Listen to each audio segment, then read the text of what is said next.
Hello there and welcome back to day 4 with oddschecker and TalkSPORT BET at Royal Ascot. That's what we're covering. Of course, you've watched episode 1, 2 and 3. We've taken you through everything. I say we. I'm of course joined by Steve and Andy. You guys have been doing all the hard work. And we're going to get into it again. Before I do that, welcome offer with TalkSPORT BET. You need to check it out if you haven't already. I've told you once, twice, 3 times. You bet £10, you get £50 worth of bonuses. Terms and conditions, of course, apply. That's for new customers. But there'll be so many super boosts throughout the week for you, the new customer, and the existing customers as well. Some good names as well. We were talking about Illinois on day 3, and that's the gents are interested in that one, and that'll be a good price, I can assure you. With all that being said, let's get into it, and we start with the Albany Stakes. Carl Burke seems to hold a lot of aces for these 2-year-olds. How high on that list is Venetian Sun? Very high. Yeah? Yeah, she clocked a good number when she won at Carlisle. She was well touted as well beforehand, so there was a lot of pressure, a lot of eyes on her, and she delivered in spades. Quickened up really well. The fact that she's won over a stiff track as well, standing in good stead. She's got to prove herself over an extra furlong, but it's a good chance that she will. Yeah. And she's been very well backed. 14 to 1, I think she was anti-post. So after that run, she's now down to sort of like 5 to 1. Wow. Carl Burke, as we know, has had a brilliant run in recent times with his 2-year-olds. And this year as well, I think it's definitely worth pointing out that Aidan O'Brien hasn't got his normal quality of fillies that he would bring over for this meeting. Very much centred around the colts, like Charles Darwin, Brussels, Flashing Meadows, Walsall, Gestard. We've talked about those, but not really his fillies.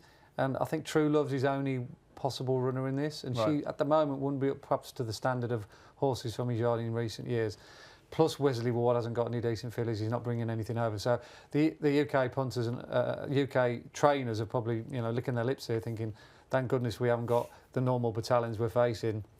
So Carl Burke will go into this with plenty of confidence, as will his supporters. There's a good groundswell of opinion as well surrounding a horse called Fitzella. Okay. Who's had 2 runs, one at Ascot first time out when she was very strong at the finish, finished second beyond a colt of Godolphins, and then she made all the running at Haydock, which is not easy to do, into a bit of a headwind as well that day. But she quickened off the front, clocked a good time, all her data was very good, so she's got to be on the shortlist. And I'll let Steve talk about a horse called Gold Digger. Not the song Gold Digger by Kanye West. It's a bit of a song theme, but no, she's a very, very smart filly. Clocked a good top speed when she won at Yarmouth, did it really well, and she's also been very well backed. All of these horses we're talking about here have been double figure odds into single figure odds, so there's a strong vibe for all these 3 we're talking about: Venetian Sun, Fitzella and Gold Digger. Hopefully the win will come from one of those 3. Okay, we're going through all the greatest hits here, by the way. About Bruno Mars Treasure, haven't we? And now we've got Kanye West Gold Digger. And Steve, you've got some stuff to say about Gold Digger. Yeah, if you actually go through the Phil Cunningham-owned horses, pretty much most of them are musical related. Are you joking? Yeah, Champagne Supernova, Rock and Roll Star, Shallow. Oh, wow. Lady Gaga one. Yeah, so that's generally how he names his horses. I like that. Cockney Rebel, I think, was probably one of his earliest ones. Yeah. But yeah, Gold Digger, I think, if you look back at the form, a Yarmouth novice/maiden race, you wouldn't think too much of it. But Jamie Spencer rode her that day, taught her loads, was slightly slowly away, that's probably by design, taught her loads, came through, and only won by a cosy half a length at the finish. And I didn't really think too much of it at the time. Andy probably then did the speed figures and went, oh, okay, this is definitely one to note. But I'm more form-based, where Andy's more time-based. Yeah. And the form is working out a lot better than what you probably thought it would at the time. The second hasn't ran since, but the third, America,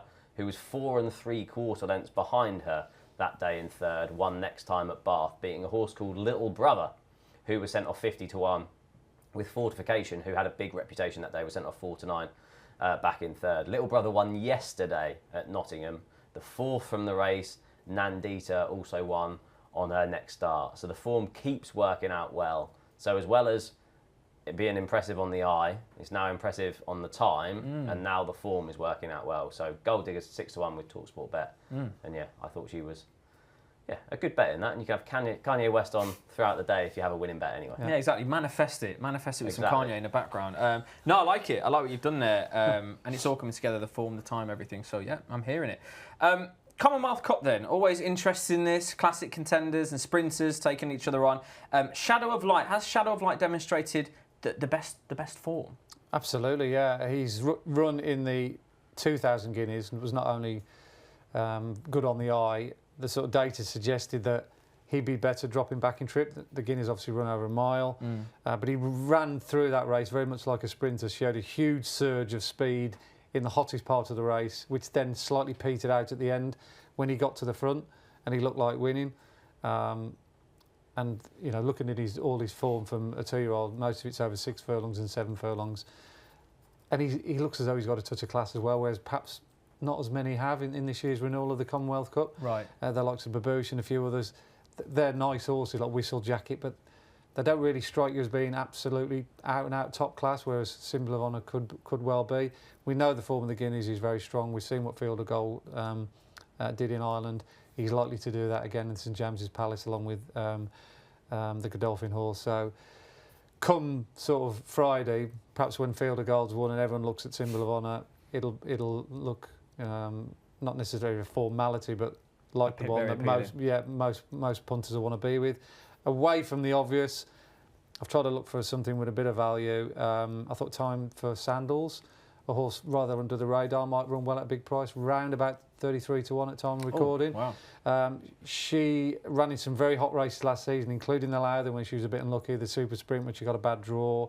She's run well on the 2 starts so far this season. I think her forms have equal to some of the horses that are a lot shorter than her in the betting, but because she's trained by a slightly smaller stable and hasn't probably got a bigger profile, she's gone a little bit unmissed. Okay. She's been a bit underestimated. So I think perhaps on the day, she's around about that price, what I just quoted, or maybe a bet without the favourite as well. You'll have to take slightly shorter odds, but you know, you could get rewarded if she finishes second to the favourite. So that'd be my strategy. Time for Sandals at a big price. Yeah, always after a bit of value. So that sounds good. Can you look past Shadow of Light, Steve? I definitely think he's the most likely winner. If I was doing some sort of accumulator lucky 15 with favourites throughout the week, I'd definitely add him in. I think he's rock solid. Wow. That Middle Park success over 6 furlongs last year was really impressive. I think he won the Dewhurst despite the trip. That big move that he made down the outside in the 2000 Guineas was that of a sprinter.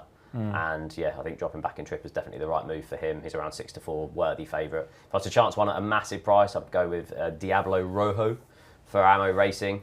He was actually the first winner out of Freemason Lodge for Raphael Ferrer. Won a 6 furlong Lingfield novice race under a penalty. Was then 4th in the Greenham over 7 furlongs. Didn't quite stay that trip. They then dropped him back for the trial here. Was second, beaten only half a length by Big Mojo. Big Mojo and Ain't Nobody then finished 4th and 5th in the Sandy Lane, which is a good prep for this. Diablo Rojo has been kept fresh for this.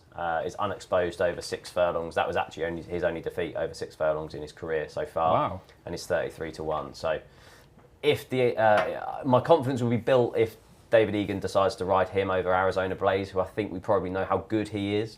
So keep an eye on jockey bookings. If he is jocked up on Diablo Rojo, he could probably outrun his odds at 33 to 1. But if you ask me for one bet in the race, it would be just a win-only bet on Shadow of Light at 6 to 4. No, fair enough. If you can't look past Shadow of Light, then especially if you're going to give me a lovely boost on Shadow of Light as well, as you've been so kind in other days. Well, I'll get onto that at the end of the day.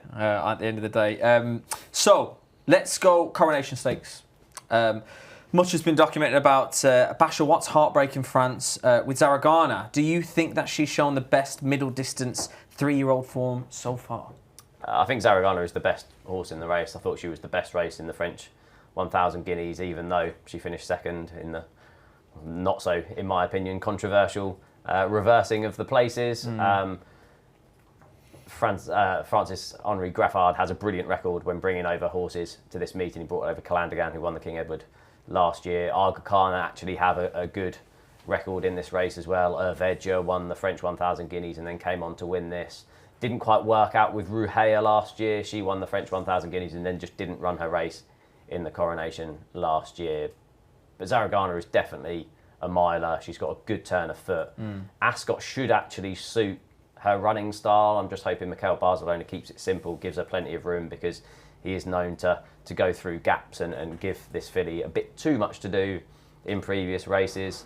I'd probably wait until the Diane, the French Oaks on Sunday, to see how She's Perfect runs, because they do have collateral form.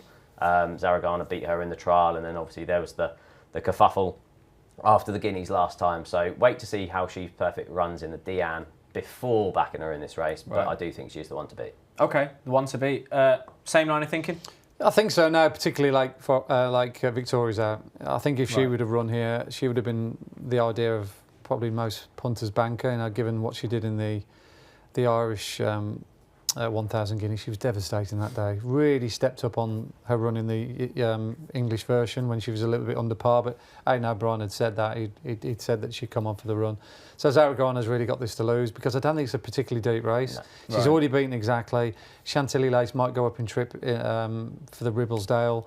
Flight's been well beaten over in France next time out. And then you're really struggling for inspiration if the likes of She's Perfect goes elsewhere. Kontiki might be supplemented, but it was only a listed one, I think, in York, wasn't it, rather than a group race. So she's going to have to improve. It's just a very difficult race for me to sort of make a clear-cut case for anything else other than Zaragana at this moment in time. Yeah, I probably won't be putting anything up in the column. My column in this race, spoiler alert. I think I'll be looking for some better races to bet in, but Steve's sitting on a really good bet. He's been far too modest to talk about the price that he's got about his bet on Zaragana, so fingers crossed that comes in for him. Oh, wow. Nice. I like it. What I'll say, we talked about Shadow of Light, Zaragana. It's Zaragana who's the super boost, I've been told by TalkSPORT Bet. So we had our fingers crossed for Shadow of Light. He doesn't need to back it again. That's what it is. I just top up. That's what it is, exactly. Yeah, so Zaragana is a super boost as it stands anyway. So as I say, check that out. Existing customers, new customers, check it out. Now what I'll do, those are the three main races we wanted to cover on day 4. Is there anything else, any other races that are catching their eye, and who's catching your eye in those races? Steve, let's start with you. Yeah, in the King Edward VII Stakes, I'm hoping it's going to be a good day for the Aga Khan colours. This is a race won last year by Calandagan in those colours. Johnny Murtagh was in an interview yesterday. He's going to run Zaran for them this year. Finished second on debut behind Mississippi River, who was having his 5th run that day. He has form tying in with the likes of Twain, who was going to be their Guineas horse. So Mississippi River had a fairly solid form going into it. It ran 5 times, and yet Zaran managed to finish a close second that day. Was only beaten ahead, bolted up next time by 7 lengths at Cork on his next start. Won a listed race at Leopardstown a week yesterday, beating one of Paddy Toomey's and Acapulco Bay, who's rated 100. So is a really solid horse. Yeah. Beat them easily by over 2 lengths that day. Is well entitled to come here. With the likes of Puppet Master and Stay True of Aidan O'Brien's, I think you might get quite a nice price around Zaran. I think he'll be underestimated in the market, and I'm hoping for sort of double figures around him. Ooh. In which case I'd be fairly strong in it. I like it. Is there anything drawing your attention on the day, Andy? I think the Sandringham handicap's on the Friday, if I'm not mistaken. Yep. And I'm looking forward to seeing Supermodel run, who was really good at Nottingham the other day. It's her first run of the season. She was dropped out the back, settled towards the rear off a very strong pace. She came through very strongly and hit the line well. Clocked an eye-poppingly good number. Much to the point I was like, whoa, this filly could be a group filly off that time. Wow. She's going to get into the Sandringham handicap fairly well handicapped. I'm hoping Treasure, the aforementioned horse early on the week for Rafe Beckett, runs well and boosts the form. I'm pretty sure she will. And if she runs well, that'll give me more confidence for the chances of Supermodel in the Sandringham handicap. What a name as well, by the way. That's a brilliant name. It's a disappointment that the Sandringham's not run on Ladies' Day on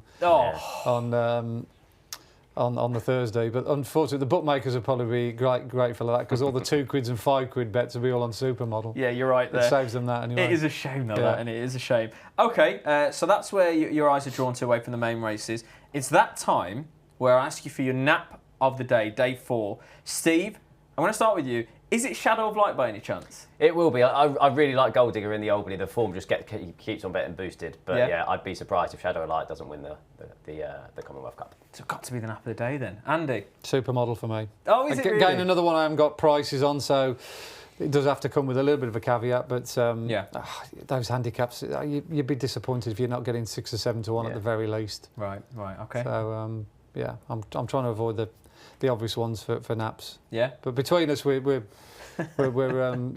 you're covering everything. We're covering everything. Yeah, you Every are. option. That's what a dream team we've got here. Every dynamic covered. With that being said, that's it. That's day 4 over with oddschecker and TalkSPORT Bet. I've said check the welcome offer out, the super boost as well that are going to be throughout the week, and we're going to move on to day 5. So stay tuned.